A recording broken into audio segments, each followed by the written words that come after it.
Halo semua, salam sejahtera Malaysia. Selamat datang ke channel Fels Lifestyle.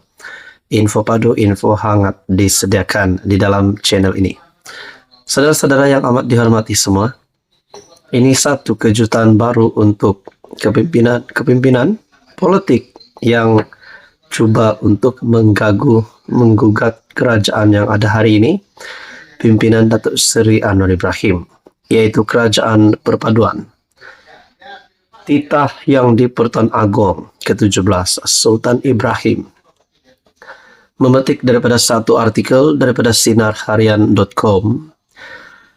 Agong Titah tidak akan layan permintaan yang menggugat kestabilan politik. Yang di Pertuan Agong Sultan Ibrahim pada Isnin mengingatkan bahawa baginda tidak akan melayan sebarang permintaan daripada mana-mana pihak yang cuba mengganggu gugat kestabilan politik negara. Bagi saya ini pasti satu kejutan untuk kepimpinan politik yang cuba untuk mengganggu, yang cuba untuk memusuhi Perdana Menteri Datuk Seri Anwar Ibrahim. Dalam artikel ini lagi, dalam titah sulung selepas dilantik sebagai yang di Pertuan Agong ke-17 pada 31 Januari, Sultan Ibrahim bertitah semua pihak mestilah menerima kenyataan dan menghormati kerajaan perpaduan yang telah dibentuk. Seri Paduka Baginda juga bertitah menegaskan sekiranya ada pihak yang hendak bermain politik, mereka perlulah menunggu pada masa pilihan raya akan datang. Semua pihak sedia maklum. Keutamaan saya adalah keadaan hidup lebih 33 juta rakyat Malaysia di luar sana. Oleh itu, saya berharap semua ahli yang berhormat akan menumpukan usaha untuk membela nasib mereka, bukannya untuk kepentingan parti politik atau diri sendiri. Titah Seri Paduka Baginda yang di Pertuan Agong Sultan Ibrahim berkenan menyampaikan titah diraja pada istiadat pembukaan mesyuarat pertama penggal ketiga Parlimen ke-15 di Dewan Rakyat pada Isnin. Sultan Ibrahim bertitah demikian pada istiadat pembukaan mesyuarat pertama penggal ketiga Parlimen ke-15 di bangunan Parlimen pada Isnin, yang turut dihadiri ahli-ahli Dewan Rakyat dan ahli-ahli Dewan Negara.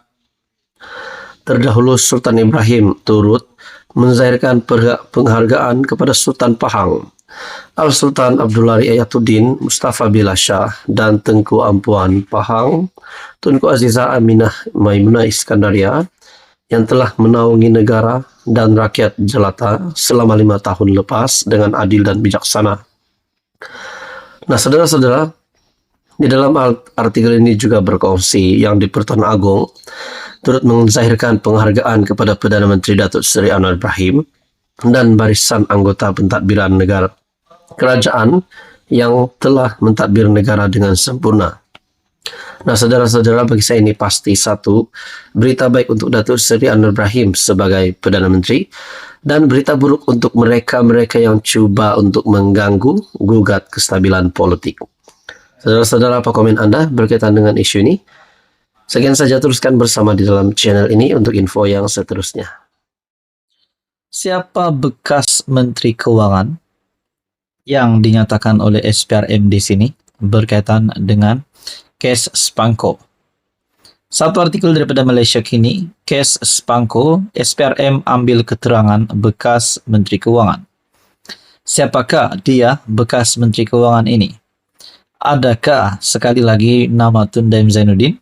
Ataupun mungkin ada bekas Menteri Keuangan yang lain yang terlibat dengan kes ini?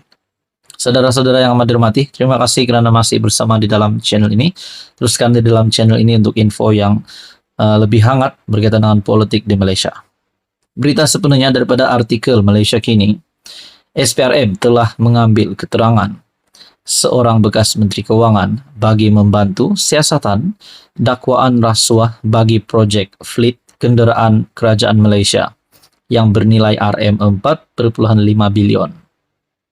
Ketua Pesuruhjaya SPRM Tan Sri Azam Baki berkata, bekas Menteri Keuangan itu dipanggil bagi menjelaskan penganugerahan kontrak membekal dan menguruskan kenderaan kerajaan kepada Spanco Sendirian Berhad, sebuah syarikat tunggal yang memegang konsesi membekal dan menyelenggara kenderaan kerajaan. Kami akan panggil sesiapa sahaja, termasuk bekas Perdana Menteri dan bekas Menteri yang terbabit dalam kuasa meluluskan projek berkenaan. Sekali lagi, menjadi tanda tanya siapakah bekas Perdana Menteri itu dan siapa bekas Menteri Keuangan itu. Itu adalah kenyataan daripada Azam Baki kepada pemberita selepas menghadiri Majlis Convocation Pegawai Integriti bertauliah ke-10 di World Trade Center yang dirasmikan oleh Ketua Setiausaha Negara Tan Sri Zulkifli Ali hari ini. Artikel pada 22 Februari. Seterusnya, Azam berkata bekas Menteri Keuangan yang dipanggil oleh SPRM itu telah berkhidmat dengan pentadbiran kerajaan pada 2020 sehingga 2021. Nah, siapakah dia bekas Menteri Keuangan itu? Adakah bekas Menteri Keuangan itu yang memang terkenal? Beliau juga berkata siasatan membabitkan kes Spanco itu masih berjalan dan SPRM akan memanggil sesiapa sahaja bagi membantu siasatan yang sedang dijalankan. Ramai saksi sudah dipanggil, cuma bekas Perdana Menteri belum dipanggil. Saya serahkan kepada pegawai penyiasat bila sekiranya ada keperluan untuk panggil beliau, yaitu bekas Perdana Menteri, katanya. Terbaru SPRM memanggil lebih 20 saksi bagi membantu siasatan melibatkan kes terbabit pada 6 Februari lepas. Ketika ditanya sama ada isu Spanco ini mempunyai agenda politik, Azam berkata, sebagai Ketua Pesuruhjaya SPRM, beliau bertanggungjawab untuk melaksanakan tugasnya berdasarkan lunas undang-undang, aduan serta tomahan yang diterima pihaknya. Buat masa ini, ia adalah tanggungjawab saya, yaitu apa saja yang diberi aduan kepada kami, ia akan disiasat.